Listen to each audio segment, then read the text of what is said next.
Right, can I have your attention, please? Lonsdale was found on this waste ground here, but we know that he didn't die there. His body was dragged from the edge of the road here and dumped. So he either drove his car to the edge of the road and he was killed there, or someone used the car to bring his body from somewhere else. What time did forensic give, Gov? Lonsdale died sometime after 9 o'clock on Wednesday night. Now, it's probably robbery. Somebody lost control and killed him for his car and what he had on him. His money and his credit cards. Now, we haven't had a major lead in 24 hours. Tosh, are you still on for finding the car? If there's any stolen cars within 10 miles, Billy the garage man will know. Well, I think it's about time somebody paid him a social visit. Alistair, you're going to see Mrs. Lonsdale again? Yeah, I'll see if he ever went anywhere on his way home. Right. And Sally, I'd like you to go back to Lonsdale's firm. Check whether they were up to anything on the side that could have got Lonsdale killed. There's a secretary, Gov. Well, talk to her. Alan and Jim, are you still interviewing at the probation hostel? No one saw a thing, Gov, even though they're just across the road from the waste ground. We're going to check the site again and take another shot at it. There's somebody we want to re-interview. Is this one of your hunches, Jim? Well, he's not been out of the nick long. George Renfrew. So, any questions? OK, let's get cracking, shall we? Who's collecting for the drinks fund, by the way? I am. Hey, it's a £5 each. Now, come on, cobble. Yeah, upstairs. This bloke, Gov, is it true you were the one that nicked him? George Renfrew? Yeah, when I was in AMIP about 6 years ago. Same old faces, eh? I can't believe it, you know. I keep thinking he's going to walk in.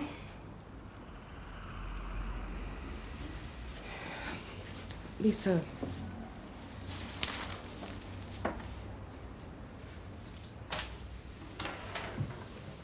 Look, we need to find out where Mr. Lonsdale went after he left the pub. Now, think back. On Wednesday, did he say anything about where he was going, if he was meeting someone? What about dissatisfied customers? People connected with the business. Could one of them have been involved? No. I mean, I'm sure there aren't. You don't kill someone over something like that, do you? You'd be surprised the reasons people get killed. So it's just the three of you in the company, then? Yeah. Well, there was. I don't know how we'll manage now. And you've been here for just the past 2 years? That's right. I wasn't here at the start. They set it up ages ago. They known each other long? They're at school together. You having a clear out, Lisa? It's his. Mr. Lonsdale's financial papers. I've got to go through them sometime, so I thought I'd get it over with. Mr. Matheson said to chuck most of this. It's supposed to have been relabelled. He wasn't very tidy. All these belong to Mr. Lonsdale? Yeah. But they're not personal. Lisa, you shouldn't be destroying anything belonging to Mr. Lonsdale until we've had a chance to look at it first. And it would have been helpful if you told us about these yesterday. I'm going to have to take them, along with those, and get them looked at. Is there a problem with that? Well, we might need some of them. There's addresses of clients. If you need anything, get in touch and I'll make sure you get it. That should be okay. Richard Matheson? Yeah. D.I. Johnson, Sun Hill. It's Mr. Lonsdale's papers. They want to take them to the station. Oh, that'll be okay, yeah. It's all legal and decent. No dodgy tax returns. How's the investigation going? We're pursuing several lines of inquiry. Yeah, it's worrying for us, though. I mean, we don't want some lunatic breaking into the offices. Lisa's here on her own most of the time. I'm all right. Do you want a hammer those? Let me. Oh. Thank you. George's room is on the top floor. So where's he now? He's out. Gone to buy a paper. It's really come on since he's been here. Come on? In what way? Well, at first he wouldn't set foot out of the place. Now he'll often go for a walk around the block at night. You never miss his curfew, then? No. Though he did cut it a bit fine last night. I nearly had to have him recalled. He came back in just as we were locking the gates. Said he forgot the time. Well, that's a pretty difficult thing to do in a place like this, I should have thought. This murder case is getting to George. It's winding him up.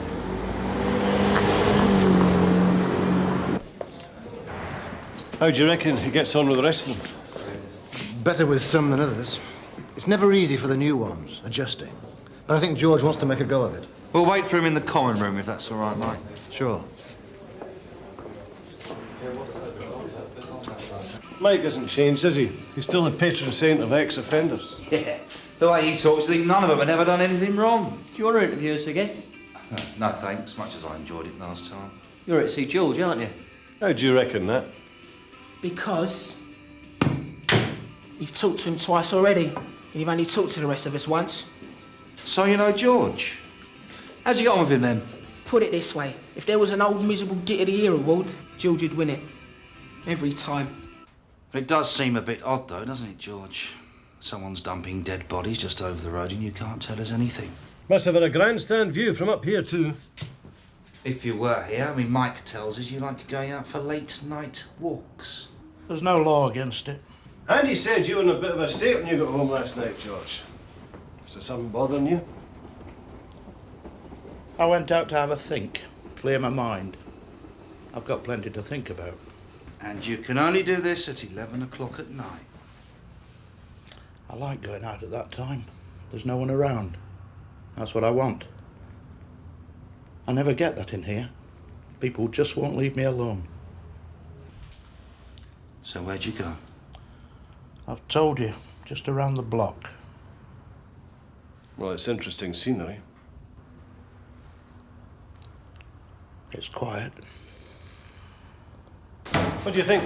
George, he's afraid of his own shadow. He's up to something. Suppose he could be telling the truth. Oh, come on. Look, blokes do funny things when they first get out of prison. It's because they're not locked up anymore and they can't handle it. Do you know what George did to get put away? Yeah, he killed someone. But the MO? He started a fight and he punched a bloke to death. Now, it looks like whoever killed Lonsdale knew how to use their fists. Yeah, but we still got to prove it. Can we talk to you?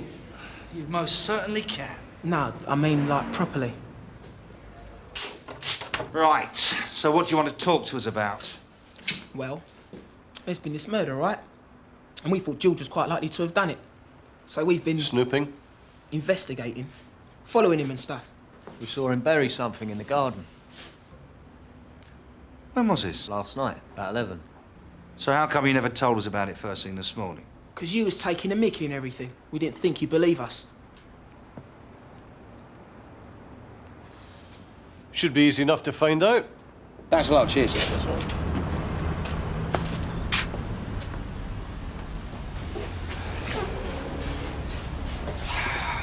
What's the use of informants who don't know anything? Wasted morning, eh? Yeah. I gotta get tea. Oh, cheers. Oops. What did Mrs. Lonsdale have to say? Nothing much. Poor woman. You know what it's like, phone going every 5 minutes, neighbours calling. She said he was a lovely man and no one would have wanted to kill him. So it's better trying to find our homicidal mugger then? One thing though, she thinks he had a lock-up garage where he sometimes used to keep the Volvo. Somewhere secure when he went away on business. Well, if it really was a company car, they should know where he kept it, shouldn't they? Are you certain it was George you saw? Definitely. I said we were keeping an eye on him. He went for a walk, like, round the block. Then we saw him come back round there. Something here. OK, lads, well, thanks for bringing this to our attention. We'll be with you in a minute. What? Don't we get a reward or something? Yes, the reward of helping the police beat crime, son, by giving a statement at Sunhill.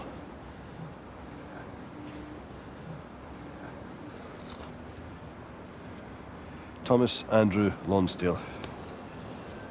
Of course, there's no money or cheque cards in it. No, not at all. You've been very helpful. Thank you, Mr. Matheson. Goodbye. Gov. Sally, how'd you get on at the Lonsdales? Well, they seem to be legit. Tosh is just going through the paperwork now. There is one thing, though. Lonsdale's wife told Alistair that Lonsdale had a lock-up garage away from the offices, which he used when he went away for the firm. Trouble is, we can't find it because no one seems to know where it is. Not even his colleagues? I've just been onto them. Matheson thinks it was near their old offices. They moved 2 years ago. But he doesn't even know if Lonsdale went on paying the rent on it. It would be at least a mile away from where they are now. And neither of them have used it? Matheson parked his car outside the offices and Lisa, the secretary, can't drive. Keep me posted. Gov. Come on, George. We can sort this out now if you talk to us. How about it?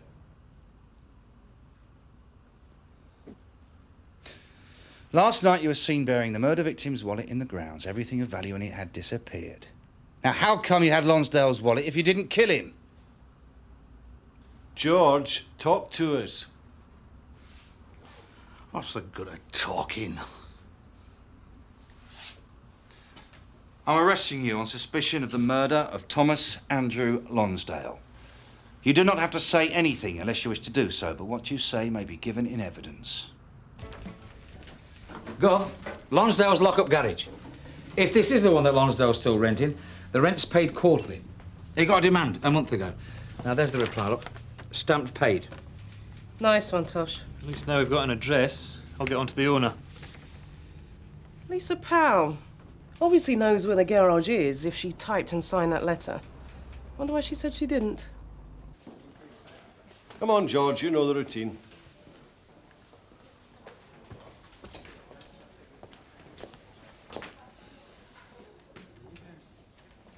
What were you going to do with the wallet? Keep it? No. I was going to hand it to the police. And then your lot turned up next day, and I realised it was his wallet. The man who was murdered, so I couldn't. You just have thought I killed him. So you buried it? Yes, I had to get rid of it. I'm on life licence. You know what that means, Mr. Meadows. One step out of line and I'm back inside. You think I want to go back? I am trying to stay out of trouble. Yeah, I know, it's difficult. You come out of prison, everybody's moved on. Friends, family, especially the wife. They don't want to know. Did you kill Tom Lonsdale? I didn't even know him. Why should I kill him? For his car, his money, something he said, for being there. See, we know this about you, George. You lose your temper, you hit out, and you're easily provoked. That last time around, Friday night in the pub, you picked a fight with one of your mates and you killed him. The others said he fancied my wife. That she was having an affair. They could have been winding you up. You didn't stop to find out, did you? I wanted a fair fight. Only he couldn't fight to save his life. You think I'm proud of what I did? You were. You told me he had it coming. That was 6 years ago.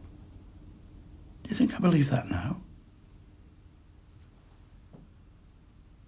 People saying things about my wife, doing things.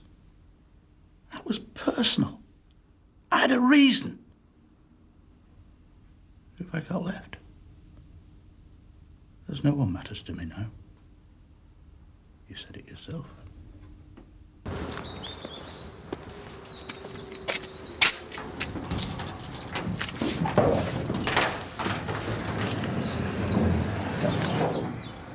Bingo! All right, I'll ask you once again. What were you doing on Wednesday nights? I was in my room all evening. What were you doing? Listening to the radio, watching the streets, just watching people. What time did you go out? About 10:30. Just round the block before curfew. And what did you see in the street? Someone on the other side, walking his dog. A car came past me. That was it. Where was the wallet? Just off the pavement. I picked it up. To hand in. There was nothing in it. So you went home? Yes, it was getting late. I had to get back. Tell me about the car. Big. It was white. Could have been a Volvo. So, we've got him. We haven't got anything, just a lot of circumstantial evidence. You don't believe him, do you, sir? Well, I'm not going to assume he's guilty. Not of murder, anyway. Gov. Sally, how's it going? Okay, Alistair found Lonsdale's car. Where? In Lonsdale's garage, looking like someone had taken it to the cleaners. And I don't just mean it had been through a car wash. Someone had vacuum cleaned the inside. Which means that whoever it was would have had to have known Lonsdale to know about the garage. So George Renfrew is out of the frame, and he might have seen who it was. Maybe. Lisa, Lonsdale's secretary, made out she had no idea where the garage is, but she does know. We've got written proof. If you're paying a bill, do you do a typed letter to go with it? Yeah, I do those. Then we keep a copy of the letter and it shows we've paid. Right. One of the things we found in Mr. Lonsdale's papers was a bill for a quarterly rental of a garage and a typed letter to go with it. Why did you tell us you had no idea where the garage was when you must have known? I told you it was really Mr. Lonsdale's garage. He dealt with the rent and everything. They were his papers. Mr. Lonsdale typed his own letters? Sometimes. We both know how to use computers. Yes, but Lisa, the most recent letter about the garage is signed by you, so presumably you must have typed it, so you must have known where the garage was. I may have typed it, but if you type in a lot of stuff, you don't really read it. You don't take it in. That's not what you said, though, Lisa. You told us you didn't know anything about it. No, I don't see why this is so important. It's about the garage, right? We'd like you to come down to the station and answer a few questions, please. But I'm at work. I can't just leave, and Mr. Matheson won't know where I am. Mr. Matheson has a mobile phone. Ring him and tell him. Look, I'm looking for Lisa Powell. I think she's here. Lisa Powell, I'll check for you. Yeah, I need to see her. Yeah, if you just take a seat over there, sir. Right. Tell us what happened on Wednesday night, Lisa. We all worked late. The other two went to the pub. Without you? That was a bit mean. Well, I didn't want to go. I had stuff to do. Then Mr. Matheson came back and we went for an Indian meal, then he drove me home. And was that everything that happened? Or was there something else? Lisa? That's everything. See, we've got a bit of a problem. We thought Lonsdale was killed by a mugger who then nicked his car, but then we find his car in his garage. How do you explain that? Well, maybe Tom, Mr. Lonsdale, left the car there himself. I mean, it's his garage. Oh. So, Lonsdale says goodnight to Matheson outside the Dog and Gun, gets in his car, drives to his garage, which is miles from his home, cleans it, leaves it there, walks out into the night air and gets himself murdered. You've lied to us. Why? What are you saying? Are you protecting someone? Who is it? Is it Matheson?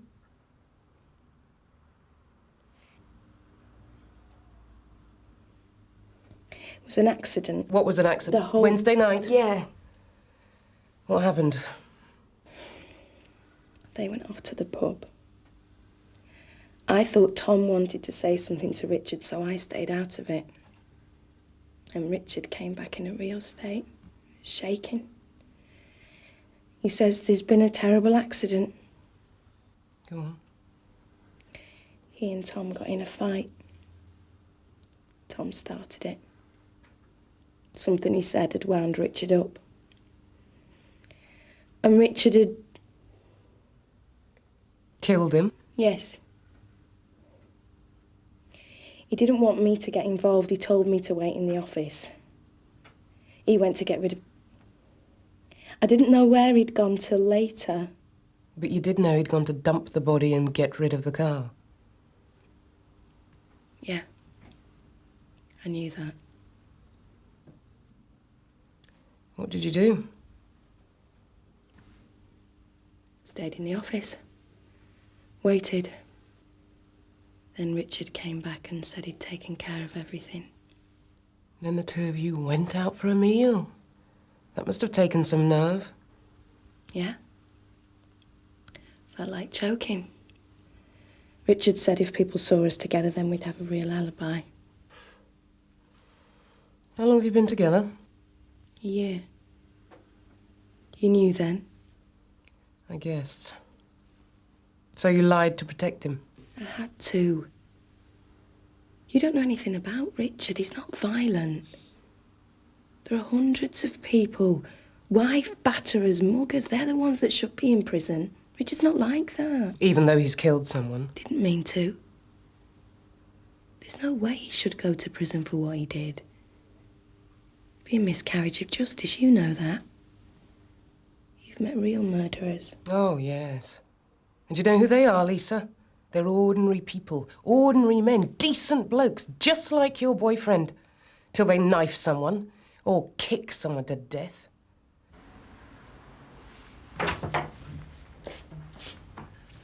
So that's Mr. Matheson, is it? Sir. Good. Says having to fetch him in. I'm looking for Lisa Powell. Mr. Matheson. Yeah? I'm D.C.I. Meadows. I'm in charge of the murder inquiry. Is she under arrest? I'd like to have a few words with you. Could you come this way, please?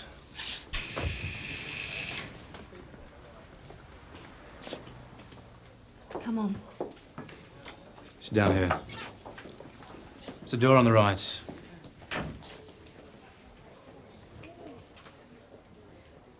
So, tell us about the fight. There was a fight, wasn't there? Yeah. Yeah, that was a scrap. Me and Tom. Over what and where was it? In the pub car park. Stupid. Fights usually are. Wednesday night, after work, Tom said, let's go for a pint. Well, I didn't think anything to it at first. He said he wanted to talk about my contribution to the firm. But then he just started slagging me off, didn't he? He said, I was so besotted with Lisa, I couldn't keep my mind on my work. That we were both carrying on, being unprofessional. It was embarrassing, me running around after some girl young enough to be my daughter, thinking she loved me. I couldn't believe it. He thought he could lecture me on my relationships. Go on. We were walking back through the car park. I knew we had to have this out. I said something, he turned round, and, well, then he said that there's nothing more to say. But he couldn't stop. He had to have one more little go at me, didn't he? He said, Lisa won't stick around anyway. Your wife didn't, did she? I hit him. Back up against the car. Then I hit him again. He was on the ground. I couldn't stop. And you used his car to dump the body on the waste ground. For the tape, please. Yes, I took the money from his wallet and the credit cards, cut them up and put the car in the garage. Lisa had nothing to do with it. She didn't? No. Tom, it was Tom's fault. Look, I just wanted to get him to listen to me, that's all. And you thought you could do that by killing him? Look, I just wanted to give him a jolt. I mean, what he said, it wasn't even about the business, it was personal. Oh, he owed me a bit of respect, actually. It wasn't just Wednesday night, it's always been like this. Oh, his firm, his name on the door, everything done the way he said. I had ideas on the business, things we could have tried. He has never, ever given me credit for anything. Oh, come on! You'd have done the same. Any man would. Look what I've got. Get off, well, it looks like it's all here. I better check to see you've not stolen any of it. Well, count it then, go on. If you're going down to Cali Arms, can you get a pint in for me? I'll be there in a minute. And well done, everyone. Go, you going to join us? Absolutely, I want my money's worth. Give me a minute. Go count it. You've caught him, haven't you? We made an arrest, yeah. It's going to be hard for him. He'll have years sitting in a cell wishing he hadn't lost his temper. I know what it's like. Jim, can you give Mr. Renfrew a lift to Fry House? Sir. Thank you. Don't thank me. Goodbye, Mr. Meadows. Good luck. And I thought he was a real hard case. You never know who the hard cases really are.